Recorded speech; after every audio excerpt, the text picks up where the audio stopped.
جہاز کی سیٹ پر بیٹھی ہوئی میں کھڑکی سے باہر کے نظارے کر رہی تھی اور ساتھ ساتھ اپنی قسمت پر بھی نازا تھی۔ آج سے پورے 6 مہینے پہلے میرا نکاح ہوا تھا۔ اسد نے رخصتی سے پہلے ہی میرے سارے کاغذات تیار کروا لیے تھے اور سادگی سے مجھے رخصت کروا کر آج اپنے ساتھ دبئی لے کر جا رہے تھے۔ میرے سارے رشتہ داروں کے منہ میری شادی پر کھلے کے کھلے رہ گئے تھے۔ کسی نے سوچا بھی نہیں تھا کہ میں شادی ہو کر پردیس چلی جاؤں گی اور میرا شوہر اسد جوان اور خوبصورت لڑکا ہوگا۔ جب ماں نے میرا اور اسد کا رشتہ کیا تو سبھی لوگوں کا یہی کہنا تھا کہ سسرال والے کبھی بھی بہو کو پردیس نہیں بھیجیں گے، لیکن میرے معاملے میں یہ بات غلط ثابت ہوئی تھی۔ رشتے کرانے والی خالہ شہزادی نے سچ میں بہت ہی بہترین رشتہ میرے لیے ڈھونڈا تھا اور کروایا تھا۔ اسد نے مجھے بتایا تھا کہ اس کا دبئی میں ایک اپارٹمنٹ ہے اور ہمیں صرف وہیں جانا ہے۔ ایئرپورٹ سے 2 سے 2.5 گھنٹے کی فلائٹ کے بعد آخر کار ہم دبئی انٹرنیشنل ایئرپورٹ پر پہنچ گئے۔ میں نے کبھی خواب میں بھی نہیں سوچا تھا کہ میں شادی کر کے دبئی آؤں گی۔ سب کچھ ایک خوبصورت خواب کی طرح تھا، لیکن مجھے یہ خبر نہیں تھی کہ آنکھیں کھلتے ہی خواب کی طرح یہ خواب بھی ختم ہو جائے گا۔ میرے لیے اسد کے ساتھ یہ سفر میری زندگی کا خوبصورت ترین سفر تھا، جو ہر گزرتے دن کے ساتھ بدترین بننے والا تھا، اور فی الحال مجھے اس بات کا کوئی اندازہ نہیں تھا۔ اپارٹمنٹ میں داخل ہوتے میرے دل میں بہت سارے جذبات جنم لینے لگے۔ اتنے بڑے اپارٹمنٹ میں ہم دونوں کے سوا کوئی نہیں تھا۔ ملن کا وقت قریب آنے والا تھا اور میرا دل بری طرح سے دھڑک رہا تھا۔ اب تک میں اسد کے ساتھ تنہائی میں کوئی وقت نہیں گزار پائی تھی۔ عصر کے بعد میری رخصتی ہوئی تھی اور رات 11 بجے کی میری فلائٹ تھی، اور اس وقت تک ہم اسد کے اماں ابا کے ساتھ ہی بیٹھے رہے تھے، کیونکہ اب ہمیں پورے 2 سال کے بعد ہی واپس آنا تھا۔ اس لیے اپارٹمنٹ پہنچ کر مجھے بہت تھکن محسوس ہو رہی تھی۔ اپارٹمنٹ بہت ہی بڑا اور خوبصورت تھا۔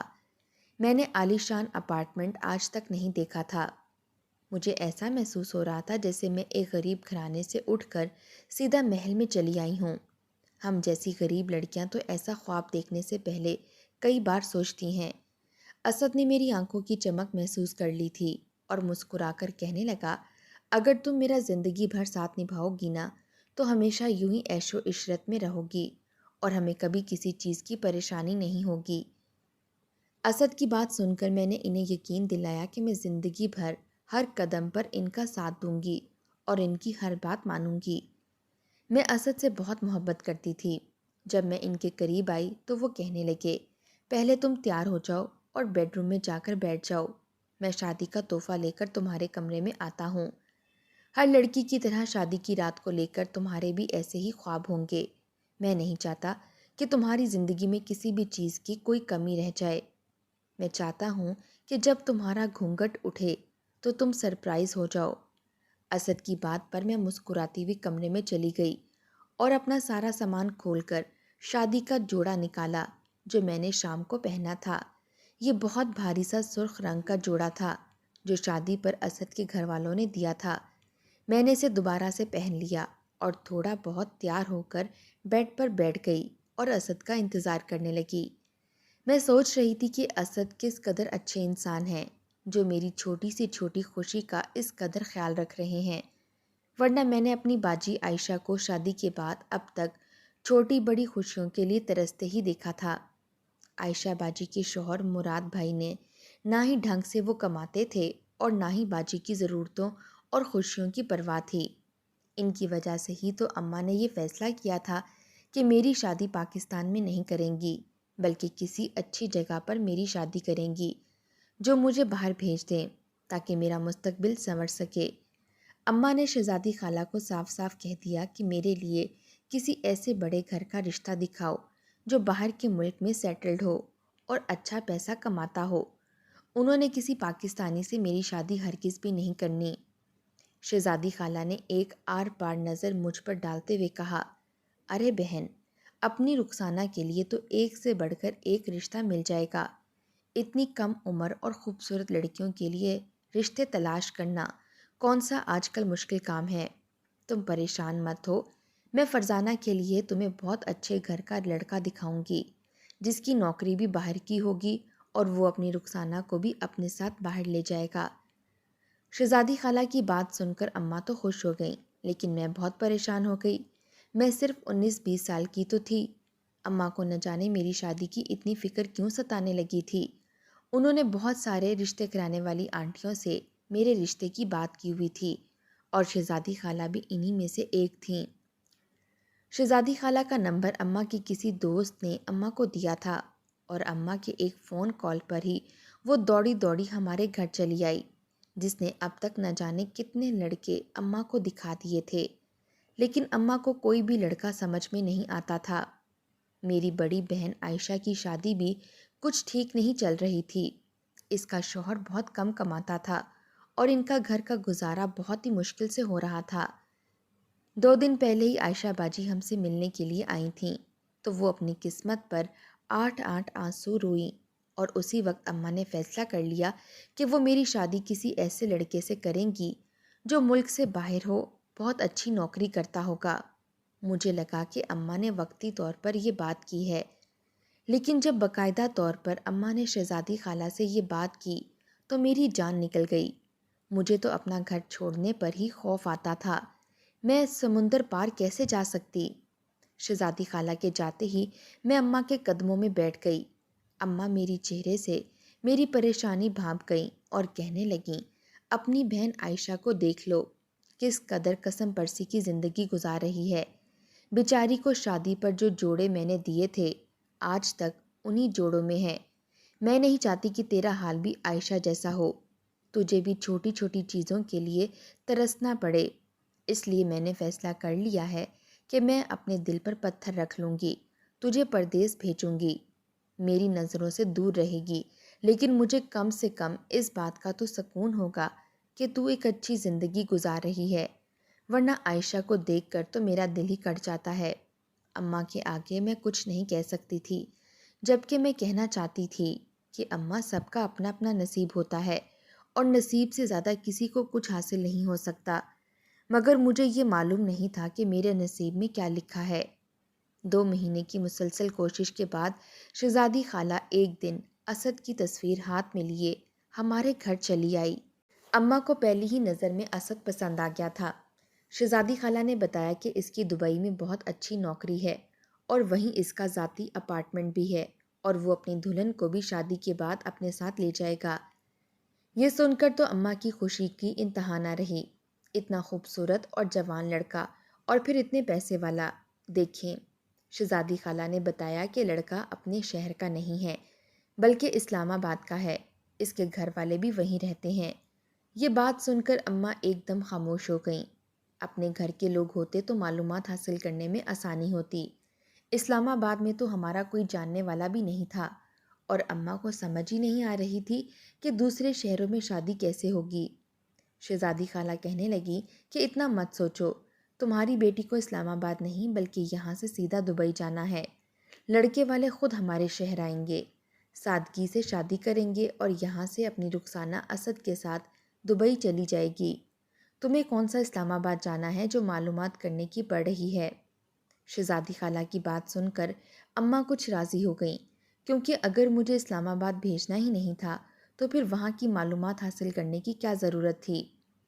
شہزادی خالہ نے لڑکے کی ذمہ داری لے لی کہ وہ اسے ذاتی طور پر بہت اچھے طریقے سے جانتی ہیں، اور لڑکا بہت نیک اور شریف ہے۔ وہ کہنے لگی، میں نے اپنی رخسانہ کی تصویر انہیں بھیجی، انہیں تو رخسانہ بہت پسند آئی ہے، وہ چاہتے ہیں کہ جلد سے جلد نکاح کروا دیا جائے۔ وہ لوگ خود آئیں گے نکاح کرنے کے لیے، اور اس کے بعد جیسے ہی اپنی رخسانہ کے کاغذات تیار ہو جائیں گے تو اسد خود اسے یہاں سے رخصت کروا کر لے جائے گا۔ شہزادی خالہ کی باتیں کسی سہانے سپنے کی طرح معلوم ہو رہی تھیں۔ ہم جیسے غریب گھروں میں بڑے لوگوں کا رشتہ آنا نصیب والی بات تھی۔ اماں کہنے لگیں، شہزادی بہن، تم رشتے کی بات چلاؤ، باقی جو میری رخسانہ کے نصیب میں ہوگا وہ مل جائے گا۔ ہفتہ بھی نہ گزرا تھا کہ میرا رشتہ اسد کے ساتھ پکا ہو گیا۔ اسد کے اماں اور ابا کراچی آئے ہوئے تھے۔ انہوں نے ہی اماں کے ساتھ آ کر سارے معاملات طے کیے تھے۔ نہ ہی انہیں جہیز کا کوئی لالچ تھا، اور نہ ہی ہم سے کچھ چاہیے تھا۔ وہ بڑی سادگی سے نکاح کرنا چاہتے تھے تاکہ کاغذات تیار ہو سکیں، اور عائشہ باجی اور مراد بھائی کو جیسے ہی ہمارے رشتے کا علم ہوا وہ تو ہمارے گھر آ گئے، مراد بھائی نے اماں کو منع کیا، اس طرح انجان لوگوں میں رشتہ نہ کریں، جانے لڑکا کیسا ہو، باہر کیا کام کرتا ہو، ہمیں کیا معلوم۔ شہزادی خالہ بس ایک رشتہ کرانے والی ہیں، اسے اپنے پیسوں سے غرض ہے، آپ اس کی ہر بات پر کیسے یقین کر سکتی ہیں؟ مراد بھائی کی بات سن کر اماں کو غصہ آ گیا۔ غصے میں کہنے لگیں، تم نے آج تک میری بیٹی کو کون سا سکھ دے دیا ہے؟ میری آنکھوں کے سامنے ہے، پھر بھی میں اس کے لیے تڑپتی رہتی ہوں۔ اچھا ہے، رخسانہ پردیس جائے گی اور خوشی سے اچھی زندگی گزارے گی، تمہیں میری رخسانہ کی فکر کرنے کی ضرورت نہیں ہے، تم عائشہ کی فکر کرو، یہی کافی ہے۔ اماں کی کڑوی باتوں نے مراد بھائی کا تو منہ ہی بند کروا دیا۔ بیچارے مجبور تھے، جہاں نوکری کرتے وہاں کسی نہ کسی وجہ سے ان کی نوکری ختم ہو جاتی تھی، ورنہ شادی سے پہلے بہت ہی اچھا کماتے تھے، لیکن شاید ان کے ستارے گردش میں تھے۔ اماں نے نہ ہی خاندان والوں کی کوئی بات سنی اور نہ ہی مراد بھائی کی کسی بات پر کان دھرے۔ اماں کو شہزادی خالہ کی بات پر اتنا یقین تھا، اور اسد کے ماں باپ بھی بہت ہی اچھے اور پڑھے لکھے لوگ معلوم ہو رہے تھے۔ انٹرنیٹ کے ذریعے میرا اور اسد کا نکاح پڑھا دیا گیا، دستاویز کی تیاری شروع ہو گئی۔ اسد کے ماں باپ واپس اسلام آباد چلے گئے تھے، ساتھ ہی میرے کاغذات بھی لے گئے، کیونکہ ساری دستاویز وہی لوگ تیار کروا رہے تھے۔ ان کو 6 مہینے بعد اب میری رخصتی کے لیے آنا تھا۔ 6 مہینے جیسے پلک جھپکتے ہی گزر گئے۔ ان 6 مہینوں میں اسد نے بہت دفعہ اماں کو بھی فون کیا اور کئی دفعہ مجھ سے بھی بات کی۔ وہ واقعی بہت اچھے اور محبت کرنے والے انسان تھے۔ انہوں نے دبئی سے میرے لیے بہت زیادہ تحفے بھی بھیجے تھے۔ اماں اپنے فیصلے پر بہت خوش تھیں کہ انہوں نے میرے لیے ہیرا چن لیا ہے۔ کاغذات تیار ہوتے رہے، اسد سیدھے کراچی آئے اور ان کے ماں باپ اسلام آباد سے کراچی آ گئے۔ اسد اپنے ماں باپ کے اکلوتے بیٹے تھے۔ ان کے ماں باپ نے میری خوبصورتی سے متاثر ہو کر مجھے اپنی بہو بنا لیا۔ شادی پر ان لوگوں نے مجھے بہت ہی قیمتی جوڑے اور میری اماں کو بھی ایک سونے کا ہار دیا، ساتھ ہی عائشہ باجی کو بھی سونے کی بالیاں بنا کر دیں۔ میرے خاندان والوں کو تو یقین ہی نہیں آ رہا تھا کہ میری قسمت ایسے کھلے گی۔ خیر، اسد کے گھر والے اپنی بات کے پکے نکلے، اور جس دن میری رخصتی ہوئی اسی رات 11 بجے میں جہاز میں بیٹھ کر دبئی کے لیے روانہ ہو گئی۔ اماں نے مجھے بہت ساری نصیحتیں کر کے رخصت کیا تھا کہ میں اسد کی ہر بات پر عمل کروں اور انہیں کبھی بھی ناراض نہیں کروں۔ میں گھونگھٹ ڈالے بستر پر بیٹھی ہوئی تھی اور سوچ رہی تھی کہ جب قسمت میں اسد جیسا ساتھی لکھا ہو تو واقعی زندگی بہت خوبصورت ہو جاتی ہے۔ خوبصورت مرد کے ساتھ آنے والے وقت کا سوچتے ہی میں شرم سے لال ہو رہی تھی۔ کمرے کا دروازہ کھلنے کی آواز آئی تو میں نے نظریں جھکا لیں۔ نہ جانے مجھے کون سا سرپرائز ملنے والا تھا جو اس وقت اتنی دیر لگا دی تھی۔ قدموں کی آہٹ آہستہ آہستہ بستر کے قریب آ رہی تھی، اور پھر جیسے ہی گھونگھٹ اٹھا تو میری تو چیخیں ہی نکل گئیں۔ میرا گھونگھٹ اٹھانے والا اسد نہیں بلکہ کوئی 40-50 سال کا عربی مرد تھا، جو اپنی غلط نظروں سے مجھے اور میرے وجود کو دیکھ رہا تھا۔ میں نے ہکا بکا ہوتے پوچھا، تم کون ہو اور میرا شوہر کہاں ہے؟ تو وہ ہنس کر کہنے لگا، اب 2 گھنٹے کے لیے میں ہی تمہارا شوہر ہوں، تم اتنی خوبصورت ہو۔ اس کی بات سن کر میرے ہوش اڑ گئے۔ وہ یہ سب کیا کہہ رہا تھا؟ اسد کہاں ہے؟ یہ آدمی کون تھا؟ مجھے کس نے اس آدمی کے ہاتھوں بیچا تھا؟ مجھے کچھ معلوم نہیں تھا۔ میں نے خود کو اس سے چھڑوانے کی بڑی کوشش کی، لیکن وہ بہت بڑا اور طاقتور تھا، جس کے آگے میری ایک نہ چل سکی، اور آنے والے 2 گھنٹے میری زندگی کے بدترین گھنٹے ثابت ہوئے۔ غربت کے جن لمحات کا سوچ کر میں تھوڑی دیر پہلے شرم سے لال ہو رہی تھی، وہی لمحات میری زندگی کے لیے قیامت بن کر ثابت ہو رہے تھے۔ میرا حال ایسا تھا کہ میں شرم سے زمین میں گڑ جاتی۔ 2 گھنٹے میرے ساتھ رہنے والا وہ عربی مجھے چھوڑ کر چلا گیا۔ مجھ میں اتنی سکت بھی نہیں تھی کہ میں اپنے بستر سے اٹھ جاتی۔ دبئی کی یہ پہلی رات میرے لیے قبر کی پہلی رات جیسی تھی، کیونکہ اذیت کے لمحات ابھی ختم نہیں ہوئے تھے۔ 10 منٹ بھی نہ گزرے تھے کہ دوسرا عربی کمرے میں چلایا۔ چیخ چیخ کر میرے حلق میں کانٹے پڑ چکے تھے، اور اب مجھ میں مزید مذمت کی بھی ہمت نہیں تھی۔ دوسرے عربی نے بھی اچھا نہیں کیا، اور پھر اس کے جانے کے بعد تیسرا عربی کمرے میں چلایا۔ میرے وجود سے جان نکل گئی تھی، میں ایک بے جان لاش کی طرح پڑی ہوئی تھی۔ اس کے بعد مجھے کچھ یاد نہیں کہ وہ تیسرا عربی کب کس وقت چلا گیا، کیونکہ میں اپنے ہوش کھو چکی تھی۔ جب صبح مجھے ہوش آیا تو بستر پر میرے ساتھ اسد لیٹا ہوا تھا۔ وہ جاگ رہا تھا اور سگریٹ کے کش لگا رہا تھا۔ اسے دیکھتے ہی رات کا ایک ایک منظر میرے ذہن پر دوڑنے لگا۔ میں نے اسے بازو سے پکڑا اور روتے ہوئے پوچھا کہ رات جو کچھ ہوا وہ سب کیا تھا؟ میری عزت کے ساتھ اتنا بڑا کھلواڑ کیوں کیا گیا؟ میری بات سن کر وہ ایسے جیسے نشے میں ہو، پیار سے کہنے لگا، میری جان، ایسا بھی کیا ہو گیا ہے جو تم اتنا ہنگامہ مچا رہی ہو؟ میں نے تمہیں کہا تھا نا، اگر تم نے میرا ساتھ دیا تو ایسے ہی عیش و عشرت میں میرے ساتھ رہو گی۔ تو بس اب تمہیں میرا ساتھ دینا ہوگا۔ بس تم اسی طرح انہیں خوش کرتی جاؤ اور پھر دیکھنا ہم کتنے امیر ہو جائیں گے۔ میں تمہارے سارے خواب پورے کر دوں گا۔ تھوڑی دیر آرام کر لو، اس کے بعد تمہیں پھر کام کرنا ہے۔ میں حیرانگی سے اس کو دیکھ رہی تھی۔ وہ یہ سب کیا کہہ رہا ہے؟ یہ عیش و عشرت ان غلط کاموں کے نتیجے سے تھی، اور اس کے بعد اب مجھے کون سا کام کرنا تھا؟ اس نے میرے چہرے پر پڑھ لیا تھا۔ وہ پیار سے میرے بالوں کو انگلیوں میں لپیٹتا ہوا کہنے لگا کہ تمہیں شام ہوتے ہی ایک ڈانس بار میں جانا ہے اور وہاں شارٹ ڈریس پہن کر ان عربیوں کا دل خوش کرنا ہے۔ جتنا زیادہ تم اپنا کام دل لگا کر کرو گی، اتنے ہمیں زیادہ پیسے ملیں گے۔ میں چاہتا ہوں کہ تم پوری خوشی اور دل سے یہ کام کرو تاکہ ہر عربی ہم کو زیادہ سے زیادہ درہم دے سکے۔ اسد کی اس بات نے میرے تن من میں آگ لگا دی۔ میں نے اسے ایک تھپڑ رسید کر دیا۔ نہیں سوچ سکتی تھی کہ تم اتنے گھٹیا نکلو گے، اپنی بیوی کے دام لگاؤ گے، ایسے شارٹ ڈریس میں غیر مردوں کے سامنے پیش کرو گے۔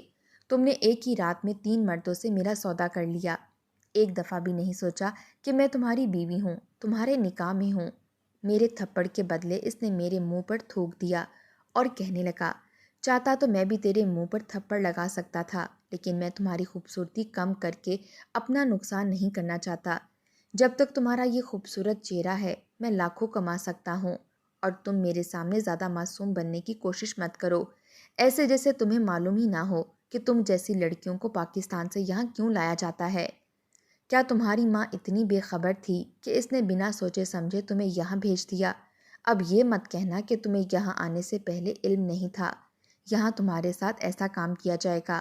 تمہاری ماں کو، بہن کو سونے میں تول دیا اور شادی کے نام پر تم لوگوں کو اتنا کچھ دے دیا جو تمہاری اوقات سے کئی زیادہ باہر تھا۔ کسی کو اتنا کچھ ایسے نہیں دیا جاتا۔ تم جیسی لڑکیوں کو دبئی آنے کی بڑی خوشی ہوتی ہے نا، اور وہ اپنی مرضی سے جان بوجھ کر اپنا سب کچھ داؤ پر لگانے کے لیے راضی ہوتی ہیں۔ تم بھی اپنی مرضی سے یہاں آئی ہو، میں تمہیں زبردستی نہیں لایا۔ تمہیں اور تمہاری ماں کو دبئی کی چمک دھمک کی خواہش تھی نا، تم جیسی لڑکیوں کی یہ چمک دھمک ایسے ہی ملتی ہے۔ اسد نے لفظوں سے میری روح پر خنجر گھونپ دیا تھا۔ وہ میرا شوہر تھا اور میں اس پر بھروسہ کر کے یہاں آئی تھی، لیکن وہ تو سیدھے لفظوں میں مجھے ایک فحاشہ عورت کہہ رہا تھا۔ یہ سچ تھا کہ میری ماں نے دبئی کے لالچ میں اسد سے میری شادی کروائی تھی، لیکن انہیں کیا معلوم تھا کہ یہ دنیا کس قدر گندی ہو چکی ہے۔ میں اسد کے قدموں میں گر گئی اور روتے ہوئے اسے فریاد کی کہ مجھے پاکستان بھیج دے، لیکن میری بات سن کر وہ بہت زور زور سے ہنسنے لگا کہ اس نے مجھ پر بھاری انویسٹمنٹ کی ہے، اب وہ بغیر منافع کمائے مجھے کیسے چھوڑ سکتا تھا۔ اس نے زبردستی میرا ہاتھ پکڑا اور مجھے قریب ہی ایک بار میں لے گیا جہاں مجھے شارٹ سکرٹ زبردستی پہنا کر کھڑا کر دیا گیا۔ میرا رونا دھونا مذمت سب بیکار تھی، کیونکہ وہاں ساری لڑکیاں میرے جیسی ہی تھیں جن کو زبردستی اس مقام پر پہنچایا گیا تھا۔ میں جس قدر مذمت کرتی، عربیوں کو اس قدر مزہ آتا اور اتنا ہی میرے ساتھ غلط کرتے۔ میں سمجھ گئی کہ میرا چیخنا چلانا ان مردوں کو مزید میری طرف راغب کر رہا ہے، اس لیے میں پوری طرح خاموش ہو گئی، اور پھر جو کچھ میرے ساتھ ہوتا رہا میں بیان بھی نہیں کر سکتی۔ 15-20 دنوں تک میں ایسے ہی رہی۔ اسد مجھے ڈانس فیئر میں لے جاتا، وہاں مجھے نشے کی انجیکشن لگا کر مدہوش کر دیتا، اور پھر جس عربی کو میں پسند آتی وہ میری منہ مانگی قیمت ادا کر کے 6 گھنٹوں کے لیے مجھے اپنے پاس لے جاتا۔ 15-20 دن میں مجھے یہ بات اچھی طرح سمجھ آ گئی کہ میری یہ بربادی اس وقت تک جاری رہے گی جب تک میری خوبصورتی رہے گی۔ جس دن میری خوبصورتی نہ ہوئی میں اسد کے لیے آمدنی نہیں بن سکتی، اور 20 دن بعد میں نے ایک ایسا قدم اٹھایا جس کے بارے میں کوئی لڑکی کبھی عام حالات میں بھی نہیں سوچ سکتی۔ میں نے کچن میں جا کر اپنا آدھا چہرہ ہی جھلسا ڈالا۔ میری چیخیں آسمان پر تھیں، لیکن یہ درد اس درد سے بہت کم تھا جو میں اتنے دنوں سے جھیل رہی تھی۔ اسد کہیں باہر گیا ہوا تھا۔ وہ واپس لوٹا تو میرا چہرہ دیکھ کر اس کی حالت خراب ہوئی۔ اسد مجھے ہسپتال لے گیا، لیکن میرا چہرہ اس قدر بری طرح سے جھلس گیا کہ ڈاکٹر نے بتایا کہ کافی زیادہ سرجری ہونے کے باوجود بھی پہلے کی طرح خوبصورت نہیں ہو سکتا۔ اسد نے گھر آ کر مجھ پر بہت تشدد کیا، لیکن اس سے زیادہ اب کچھ نہیں کر سکتا تھا، کیونکہ اب کوئی میری قیمت ادا نہیں کرنے والا تھا۔ غصے کے عالم میں اس نے میرا سامان باندھا اور مجھے پاکستان بھجوا دیا، کیونکہ اب میں اس کے کسی کام کی نہیں رہی تھی۔ میں واپس جہاز میں بیٹھی اپنی بربادی پر آنسو بہا رہی تھی۔ میرا چہرہ دیکھنے لائق نہیں تھا۔ مہینے بھر پہلے کی بات تھی جب یہ سفر میری زندگی کا خوبصورت ترین سفر تھا، لیکن اب یہ بدصورت بن گیا تھا۔ ایئرپورٹ پر اتر کر میں نے وہیں سے مراد بھائی کو فون ملایا تھا، کیونکہ مجھے انہی کا نمبر یاد تھا۔ میری ایک کال پر مراد بھائی ایئرپورٹ پر آ گئے تھے۔ مجھے دیکھ کر ان کی بھی چیخیں نکل گئیں۔ اس کے ساتھ میں واپس اپنے گھر پہنچ گئی۔ میری ماں کو تو سکتہ ہو گیا تھا۔ ان کے لیے اس بات پر یقین کرنا بہت ہی مشکل تھا کہ اسد اتنا بڑا دھوکے باز نکل سکتا ہے۔ مراد بھائی نے شہزادی خالہ کا پتہ کروایا، کیونکہ انہی کے توسط سے یہ رشتہ ہوا تھا، لیکن شہزادی خالہ تو کرائے کا گھر چھوڑ کر نہ جانے کہاں کب کدھر چلی گئیں۔ اسد کے اسلام آباد والے گھر کا جو پتہ ہمارے پاس تھا وہ بھی گھر کرائے کا ہی تھا، اور وہاں کبھی اسد کے ماں باپ رہے ہی نہیں تھے۔ کون جانتا تھا کہ اسد کے اصلی ماں باپ کون تھے، ہیں بھی کہ نہیں تھے۔ اس بات کو آج پورا 1 سال ہونے والا ہے۔ میں اپنا جلا ہوا چہرہ اور لٹی ہوئی زندگی کے ساتھ اپنی ماں کی دہلیز پر بیٹھی ہوں۔ میری ماں تو اس دن کے بعد ایسی خاموش ہوئی جیسے اس کے منہ میں زبان ہی نہ ہو۔ مشکل کے اس وقت میں مراد بھائی ہمارے لیے بہت بڑا سہارا بن گئے، اور ان کی دوبارہ نوکری لگ گئی۔ ہمارے پاس اسد کے خلاف نہ کوئی ثبوت تھے اور نہ کوئی ایسا گواہ کہ ہم اسد کے خلاف کوئی کارروائی کر سکتے۔ اس لیے میں نے اپنا یہ معاملہ اللہ کی عدالت میں چھوڑ دیا۔ میری سب ماؤں بہنوں اور بچوں کے والدین سے گزارش ہے کہ اپنی بیٹیوں کا رشتہ بہت سوچ سمجھ کر دیکھ بھال کر کریں۔ پردیس کی چمک دھمک میں اندھے ہو کر اپنی بیٹیوں کو آنکھیں بند کر کے پردیس نہ روانہ کریں کہ کہیں ان کا انجام خدا نخواستہ میرے جیسا نہ ہو۔